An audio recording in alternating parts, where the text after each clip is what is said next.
Today I'm in Bristol in the southwest of England, the most expensive city to live outside of London here in the UK. A city that is suffering an overwhelming housing crisis. So much so, there's rumours that people have resorted to living in caves. Let's explore these rumours and find out if they are in fact true. Since 2010, the government announced more than £30 billion in cuts nationally to welfare payments, housing and social services, according to a study by the United Nations. These cuts have had a knock-on effect, with Bristol feeling the full force of these cuts, from soaring poverty and homelessness to a lack of housing. In July 2024, a damning report into the state of Bristol's council houses found serious failings in the way Bristol City Council has acted as the landlord to around 27,000 homes. With a backlog of over 16,000 repairs overdue, almost 2,000 homes with serious damp and mould problems, and 3,000 fire safety improvements that are yet to be completed.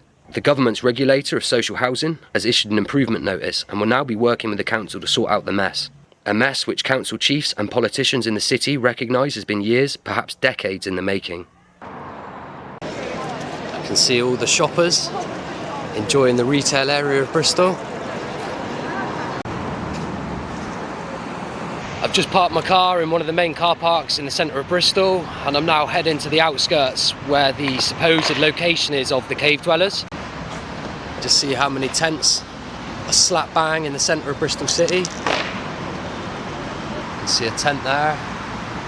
There's a pink and a red one over there. And there's a gentleman completely passed out on the ground over here, next to a sleeping bag and things.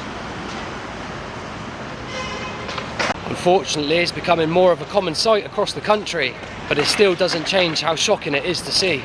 There's another little tent just over there. Another little encampment out the back here. Bits and bobs around, strewn out all over the floor. What is happening to this city?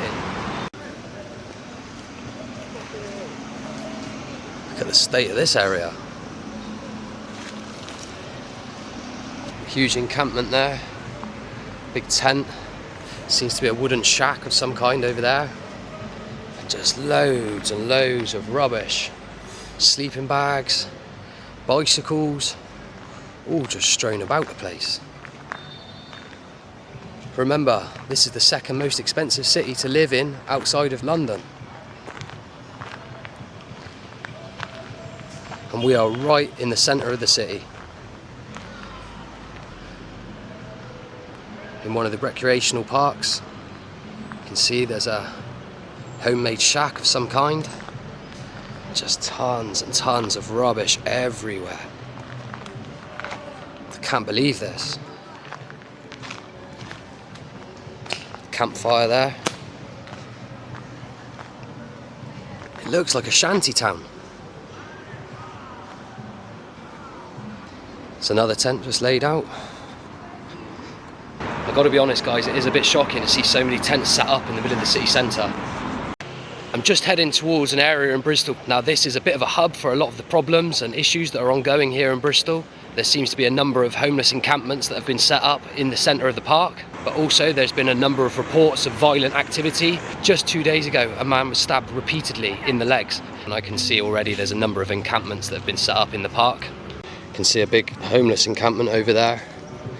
Being rather loud and shouting, so I'm going to keep my distance on that one. You can see there's more tents. Got one there, got one hiding up behind the trees just over there. I see one over there, there's one over there, and there's a few over here.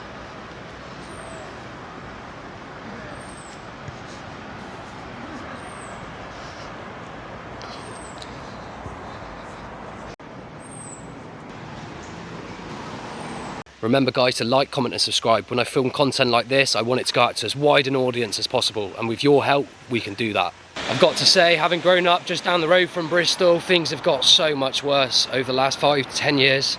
The amount of homelessness and poverty on the streets of Bristol now is overwhelming, it's shocking. And what we've seen today isn't even the tip of the iceberg. There's over 20,000 households that are currently on the housing waiting list within Bristol. The numbers are absolutely shocking. There's 21,000 people on the current waiting list, but there's only 27,000 houses, and they're already occupied. Thank you to the paid partner of today's video, BetterHelp. Life often throws you a curveball, and like so many people around the world, there has been a time in my life where I've needed to talk to someone. Admitting an issue and sharing it is often the first step, and finding that person to help you through is now easier than ever with BetterHelp, the paid partner of today's video. Whether it's anxiety, depression, addiction, or even anger management, using the online services from BetterHelp can make starting therapy easier. With BetterHelp, you are matched with a credentialed professional that specialises in your field. If you don't click with the professional you've been matched with, you can change at any time to find the right match to help you through and be the best version of you. All sessions are online and tailored just for you by one of BetterHelp's credentialed professionals. Making it easier than ever, you can be sat in the front room, the office, the building site, literally anywhere, getting the help that you need. Remember, don't suffer alone. A problem shared is a problem halved. With over 7,000 reviews and a 4.5 rating on Trustpilot, BetterHelp is a platform you can trust.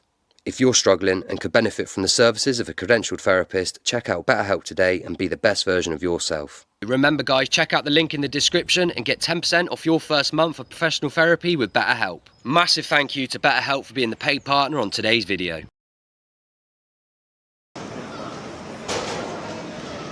You can see how many caravans are here overlooking one of the recreational grounds in Bristol.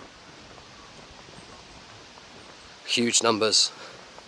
As you guys know, I have covered Caravan City in 2 previous videos on my channel. Bristol is known for having more people living in cars and caravans than anywhere else in the country. But people are going one better now. Growing up on the outskirts of Bristol, there was always an urban legend and urban myths about people living in the caves underneath Bristol. So today, we're heading out to investigate this. You can see just how high up the cliff we are, and somewhere through the woods are the cave dwellers. You can see how inaccessible this area is.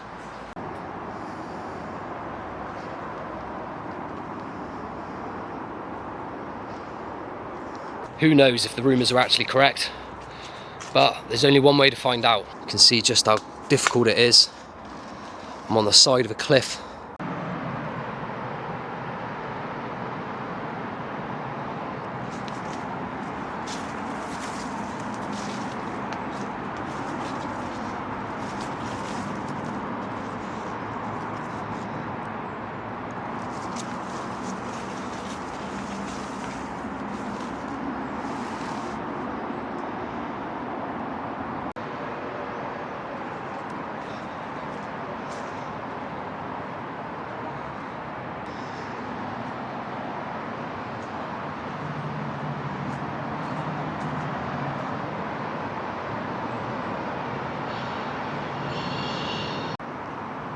Here's the entrance to the cave. You can smell fire coming from inside.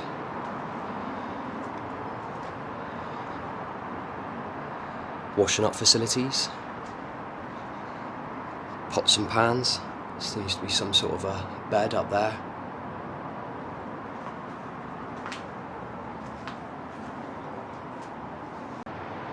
You can see someone's actually sleeping out of the back, underneath the covers just there.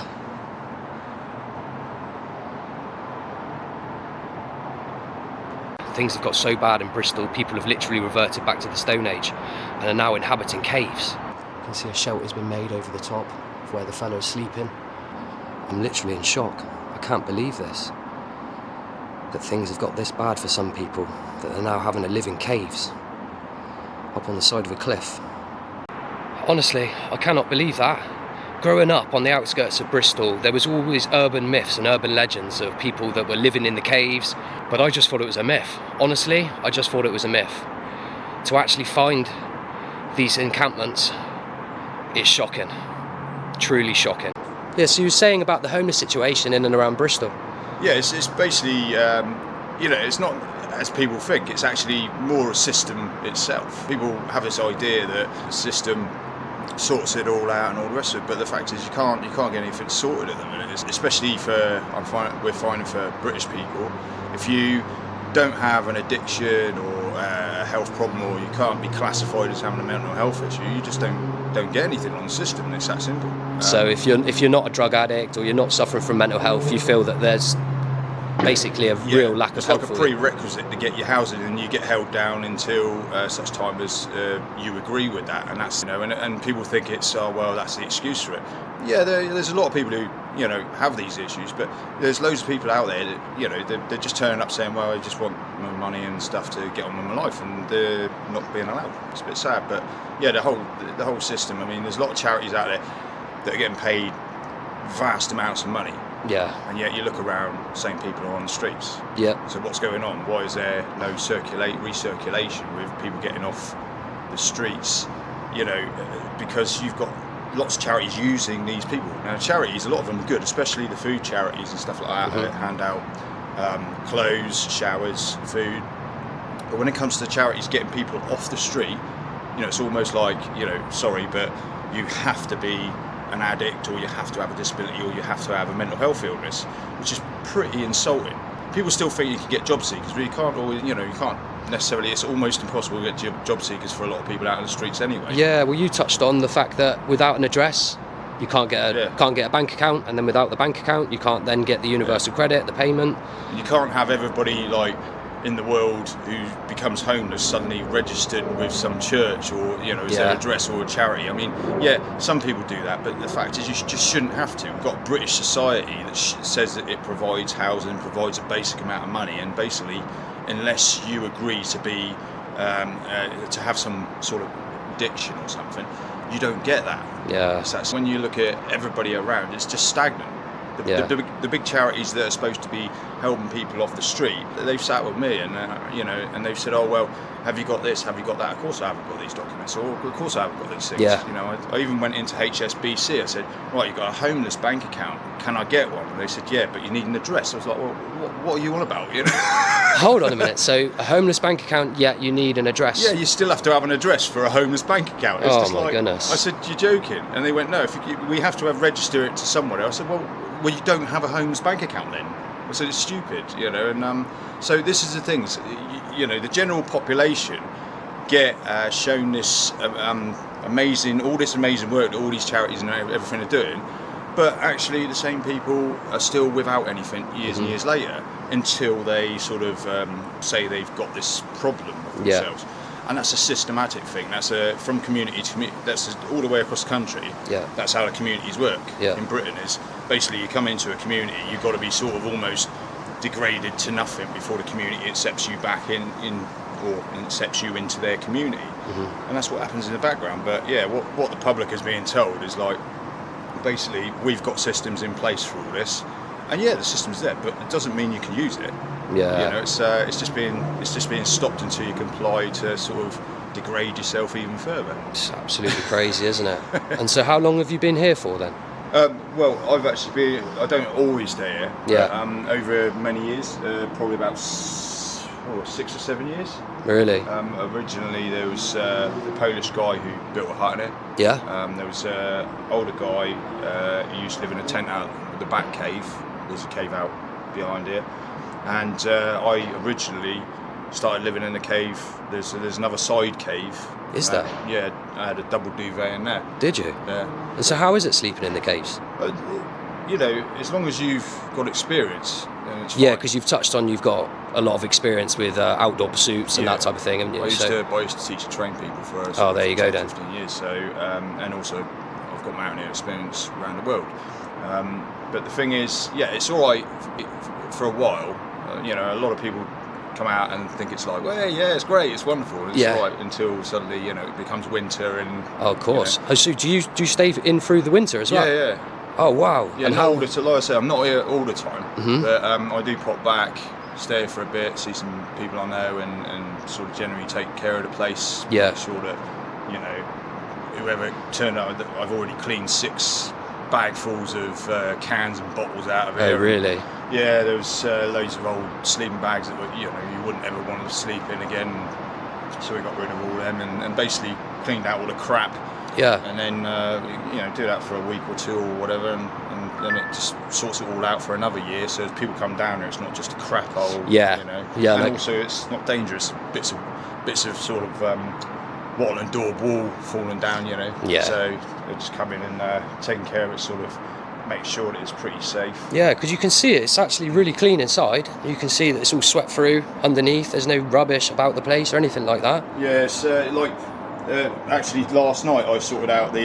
You see, leading in, you can see some dark mud there just below the step. Just over there. Yeah, I levelled all that because it was, you know, people come in and they could trip over and stuff. So and cleaned it all out last night. But I've also been cleaning out the water as well because some people obviously will turn up and use that sometimes. Of course. So is that clean water or yeah, near it's enough? rainwater. I mean, there's nothing wrong with it. I've used it. I use it. It's just there was a lot of mud in there, dead leaves. So the other day I cleaned it out. That's probably the first time in about.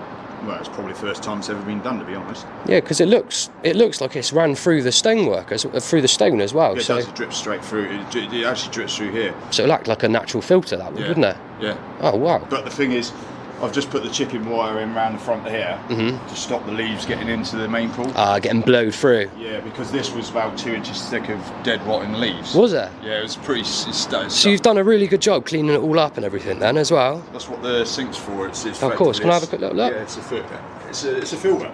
It's just a basic filter with a couple of old woolly hats in there to filter all the crap out, and a pillow and stuff just to keeps. It's actually got most of the stuff out of the water. So you can now see for the first time ever. You can see to the bottom of the pool. You can see. Never been able to. Yeah, you can see. It's pretty clear in there actually. To be fair. Yeah, there's just this image that people who I don't necessarily agree with the word homeless. I think that's like a system way of sort of attacking people. But most people sort of tend to say NFA. No fixed abode. No fixed abode. Yeah. Yeah, because that covers everything. Whether you're camping, whether you're sleeping in a squatted building, or you know whether you're on a sofa at someone's house. It's just sort of become this. As soon as you say homeless, for the actual system of society, you're deemed to be nothing, deemed to be worthless. You know? I often say within my videos, that homelessness comes in many different forms, and often when you say the word homeless, people instantly think of rough sleepers on the street. And drunks and druggies. And it's not that. I mean, in Bristol, we've got a massive homeless community. Yeah. We don't say NFA community because obviously... It sounds a bit strange. A bit weird. But there is a huge homeless community, and a lot of people have known each other for a long, long time. I've known guys here well, not just guys, but people here for about 9 years, and it's not just people on the street we know people in charities, we know people in churches and religions, and wherever people are going, you get to know people just like you're doing it, if you're living in a house.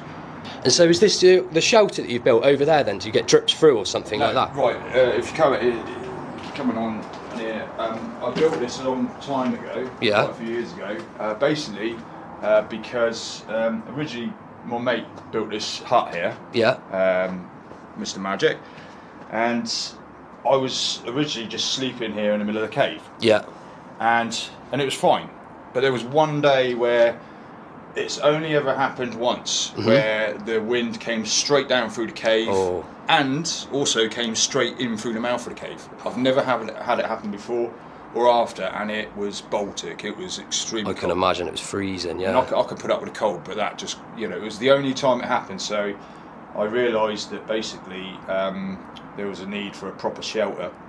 Yeah. Because this hut is open at the end of that, the wind can go straight through. And also, this was somebody else's hut. They built it. When you're living outdoors, homeless or anything like that, there's a sort of bit of.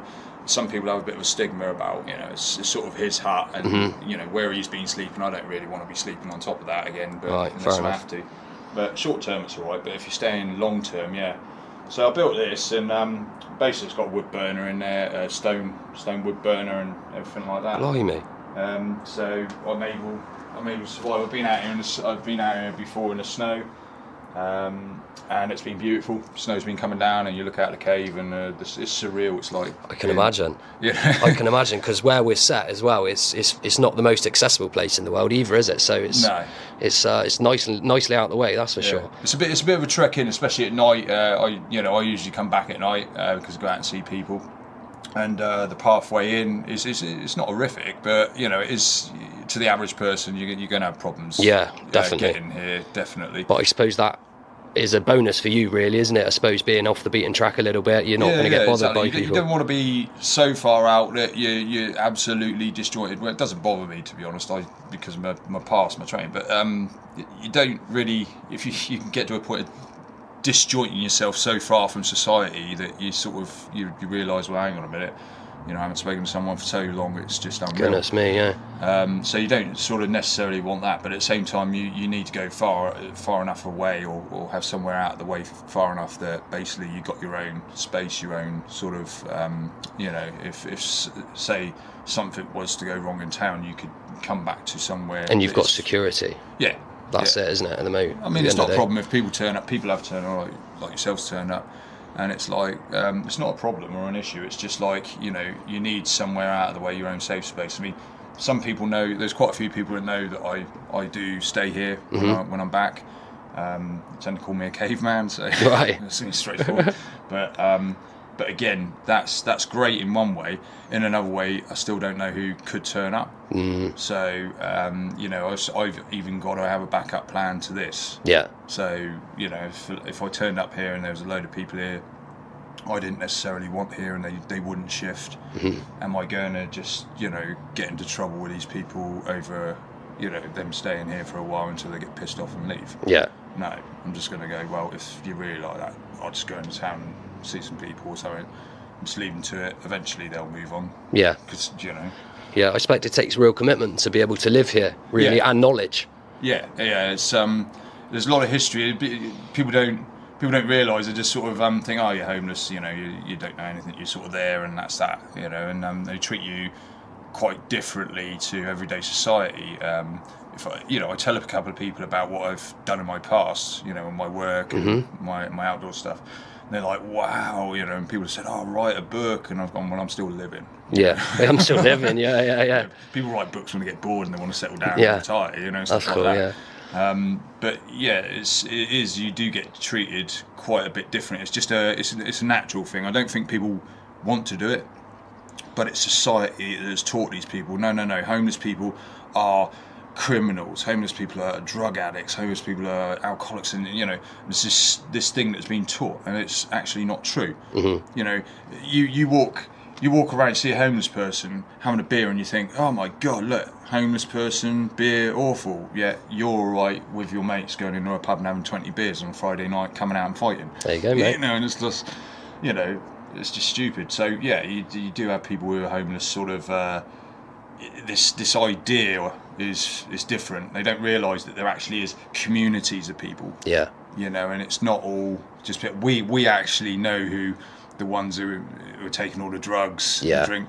You know, we're going to speak to him, not because we want to get into that or anything, because, you know, if you do what society does, which is just basically treat these people like they're nothing, they only get worse. That's it, mate. You know, so you treat them as part of the community.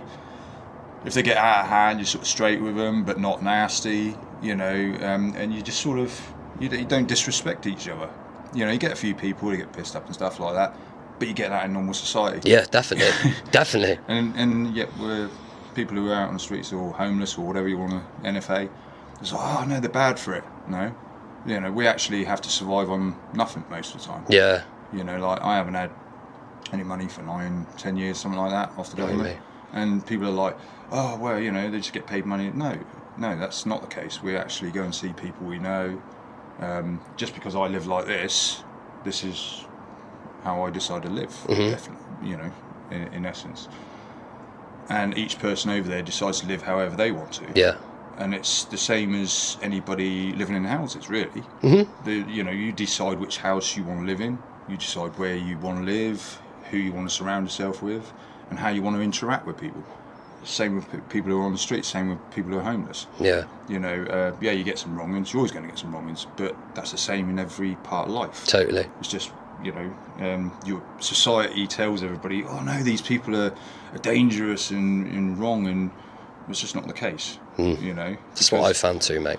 Yeah, you know, you got a lot of people that look like they got a lot of time, but actually you've got to be quite busy. Yeah. You know, it's a 24-hour thing. Like. Well, guys, that was the city of Bristol. What an eye-opening experience that was today. Let me know in the comments below what you thought, and I'll see you on the next one. Huge thank you to BetterHelp for being the paid partner on today's video. Use the link in the description and get 10% off your first month of professional therapy with BetterHelp.